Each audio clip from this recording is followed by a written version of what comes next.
রসমালাই আমরা সকলেই খুবই পছন্দ করি। রেসিপিটা আমরা দোকান থেকে না কিনে আমরা যদি ঘরেতেই এইভাবে বানিয়ে নিই তাহলে বাড়ির সদস্যরা তো খুবই পছন্দ করবেন আর নিজেরও খুবই ভালো লাগবে। তার রেসিপিটা কি করে নেওয়া যায় দেখা যাক। নমস্কার বন্ধুরা, মায়ের মামনির রান্নাঘরে সবাইকে স্বাগত। আজকে যে নতুন রেসিপিটা আপনাদের কাছে তুলে ধরবো সেটা হলো রসমালাই। আজকে রসমালাইটা আমি করে নেব। বাড়িতে বাড়তি কিছু রসগোল্লা থাকলে সেই রসগোল্লা একটু সামান্য দুধ নিয়ে, রসগোল্লার পরিমাণ হিসেবে দুধ নিয়ে একটু রসমালাই করে নেওয়া যেতেই পারে। তা আমার কাছে কিছু রসগোল্লা আছে। 1 লিটার দুধ গ্যাস অন করে দিয়ে ফোটাতে দিয়ে দিয়েছি। নিয়েছি 2টো কালাকাঁদ আছে আর কেশর নিয়েছি। আর বাকি উপকরণগুলো আমি দিতে বলে নেব। 1 লিটার দুধকে ফুটিয়ে আমি কিছুটা কমিয়ে নিয়েছি।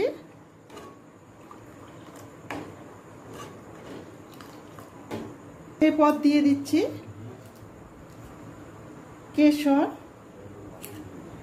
দিয়ে দেব পরিমাণ মতো চিনি। চিনিটা আপনারা আপনাদের পছন্দ মতো দেবেন।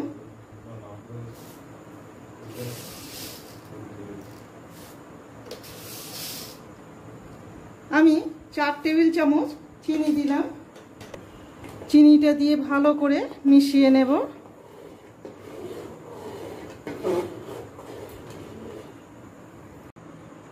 চিনির যে জলটা বের হয় সেই জলটাও 5 মিনিট ফুটিয়ে নিয়ে শুকিয়ে নিলাম।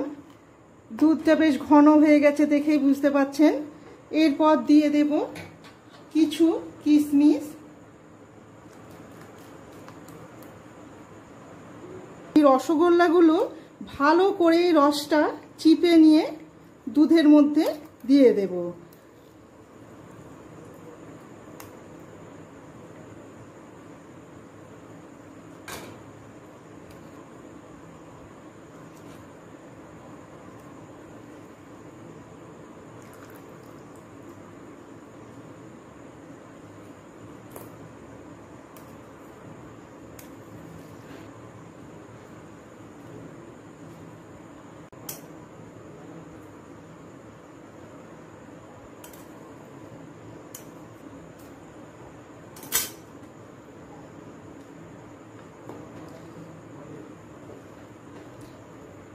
দেখুন রসগোল্লাগুলো যখন রস চিপে দেওয়ার পর নিচে ছিল, দুধটা টেনে নেওয়ার পর রসগোল্লাগুলো সব ওপরের দিকে ভেসে উঠেছে। এখান থেকে বোঝা যাচ্ছে যে রসমালাইটা অনেকটাই হয়ে গেছে। তবে আমি আরও কিছুক্ষণ ফুটিয়ে নেব।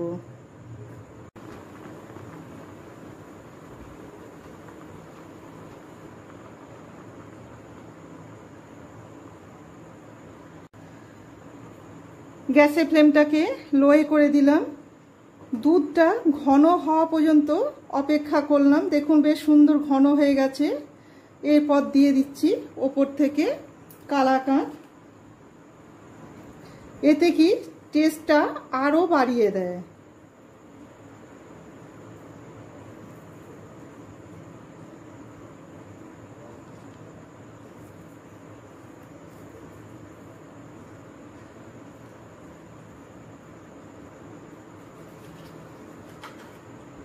কালাকাঁদটা দিয়ে আর একবার ভালো করে মিশিয়ে নেব।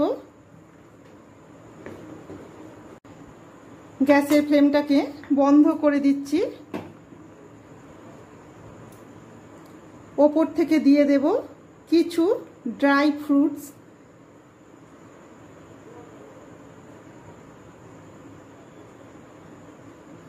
যেমন কাজু, আমন্ড, পেস্তা খুব ছোট ছোট করে কুচিয়ে নিয়েছি।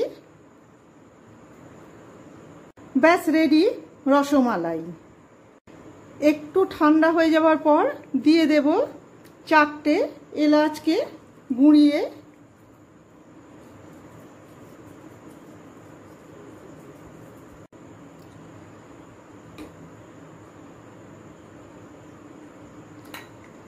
ব্যাস বাড়ির সদস্যদের পরিবেশন করুন এই ধরনের রসমালাই।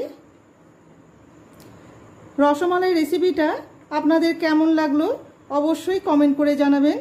ভালো লেগে থাকলে একটা লাইক, শেয়ার আর সাবস্ক্রাইব করে রাখার অনুরোধ রইল। আমার চ্যানেলটিকে সাবস্ক্রাইব করে রাখলে নতুন দেওয়ার রেসিপিগুলো খুব সহজেই আপনাদের কাছে পৌঁছে যাবে। সবাই ভালো থাকবেন, ধন্যবাদ। আর রেসিপিটা একবার হলেও করে দেখুন, কথা দিচ্ছি খুবই ভালো লাগবে।